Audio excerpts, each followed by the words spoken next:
शाहनवाज जी, आज तीनों सेना की तरफ से यह साफ कह दिया गया कि अग्निपथ योजना वापस नहीं ली जाएगी और अब बहुत जल्द भर्ती शुरू होगी।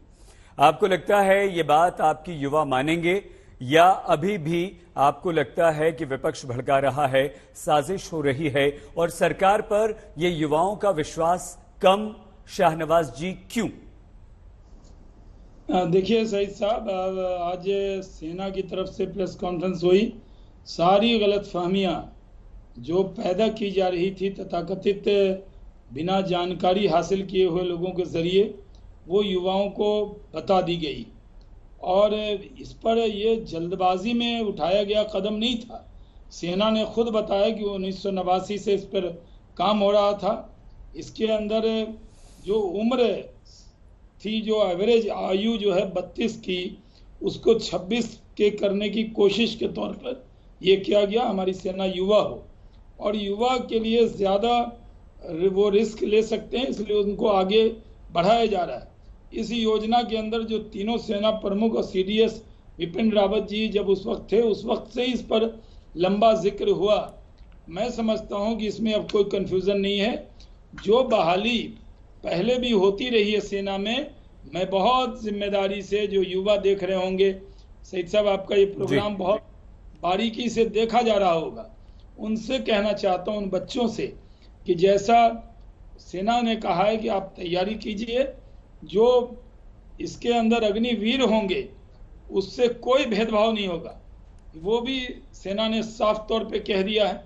अग्निवीर चाहे वो सियाचिन क्षेत्र में हो या कहीं भी हो, जो भत्ता सेना को मिलता है वही मिलेगा। सेना में जो जवान रहते हैं वो अग्निवीर की तरह ही रहेंगे, उनको वर्दी वही मिलेगी, उनको कैंटीन की सुविधा वही मिलेगी। और इसमें से जो कई लोग, इसमें 25% सेना में जाएंगे और पैरामिलिट्री फोर्स के अंदर जाएंगे, तो ये कोई कंफ्यूजन नहीं है। और जो एक कंफ्यूजन हो गया था, कई बच्चे समझ रहे थे कि अग्निवीर के बाद जो उनकी नॉर्मल भर्ती है सेना में, जो 50-60 हज़ार होनी है, वो अभी तुरंत शुरू की जा रही है। 4-5 वर्षों तक 50 हज़ार और उसके बाद 1 लाख नौजवानों की सेना में भी भर्ती जारी रहेगी। वो होगी 4-5 साल बाद। वो अभी जो 50-60 हज़ार भर्ती होती है वो भी रहेगी। जो नौजवान हैं, आजकल जो टेक्नोलॉजी है, ड्रोन टेक्नोलॉजी है और कई चीज़ों का है, तो जो आज बच्चे आएंगे वो टेक्नोलॉजी फ्रेंडली रहते हैं, उनको पूरा मौका मिलेगा।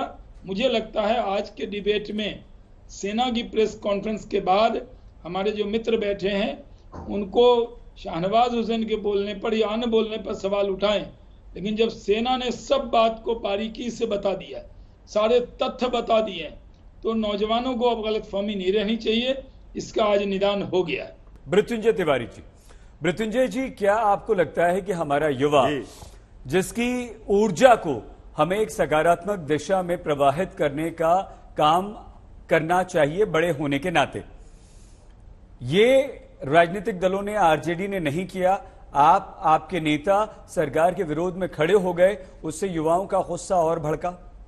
और अब साथ ही साथ मृत्युंजय जी, अब तीनों सेनाओं ने आकर जो क्लैरिटी दी है, आप उससे संतुष्ट हैं या नहीं? देखिए सईद जी, सबसे पहली बात तो आज आपने कहा कि तीनों सेनाओं ने आकर के संतुष्ट करने की कोशिश की युवाओं को। हम तो ये कहेंगे कि बहुत देर कर दी हुजूर आते आते। जिस दिन ये अग्निपथ योजना लाई गई, उस दिन से लेकर आज तक पिछले 3-4-5 दिनों में कई बार इसमें संशोधन किए गए। ये भी होगा, वो भी होगा। जब इस तरह की घटना, पूरा देश का नौजवान अग्निवीर बनेंगे, इसके पहले वो कर्मवीर, सूरवीर और सौरवीर भी हैं। ये भी बात अच्छी तरह से केंद्र सरकार जानती है। खास करके बिहार का नौजवान, तो यहाँ तो छात्र आंदोलन की जर्नी रही है बिहार, तो नौजवानों में जो आक्रोश भड़का, क्यों भड़का, इसके पीछे जाना होगा। आप इसमें विपक्ष को दोष दे रहे हैं, सरकार में बैठे लोग। पहले यह समझना होगा कि आखिर नौजवानों के सीने में जो बेरोजगारी की आग लगी थी, उसमें अग्निपथ योजना के माध्यम से और घी डालने का काम केंद्र सरकार ने किया। जब हर वर्ष 2 करोड़ नौकरी का वादा था, वो तो नहीं दे पाए। 8 वर्षों के बाद नींद खुली तो आपने ठेके प्रथा इस सैनिक भर्ती में भी शुरू कर दी 4 वर्षों के लिए। यही बात अगर योजना लाने के पहले समझाई जाती, सभी दलों की राय ली जाती, इस पर चर्चा की जाती तो ये नौबत नहीं आती। सवाल सीधा है, आप किसी योजना को लाते हैं तो रातों रात ला करके थोप देते हैं। ये योजना से नौजवानों का, देश की सुरक्षा, दोनों का भविष्य अंधकारमय हो रहा है। ये बात हम लोगों ने, हमारे नेता ने आज 20 सवाल नेता प्रतिपक्ष श्री तेजस्वी यादव जी ने किए हैं और बिहार में 22 जून को महागठबंधन दल के सभी माननीय विधायकों की विधानसभा से राजभवन तक इसके खिलाफ मार्च है। अग्निपथ योजना से नौजवानों का भविष्य अंधकारमय होगा। इस योजना को वापस किया जाए। जो सैन्य भर्ती प्रक्रिया पहले से थी उसे नियमित किया जाए, ये हमारी मांग है।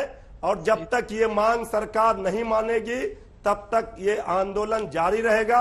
हम उन नौजवानों से अपील कर रहे हैं, बार बार कर रहे हैं कि आप अपना आंदोलन हिंसक न होने दें। आंदोलन को बदनाम करने की साजिश सत्ता पक्ष की ओर से की जा रही है।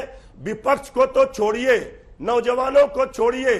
जब बीजेपी अपने सरकार में शामिल सहयोगी दलों को नहीं समझा पा रही है, एनडीए में ही अग्निपथ की आग लगी हुई है, तो भला हमें क्या समझाएगी।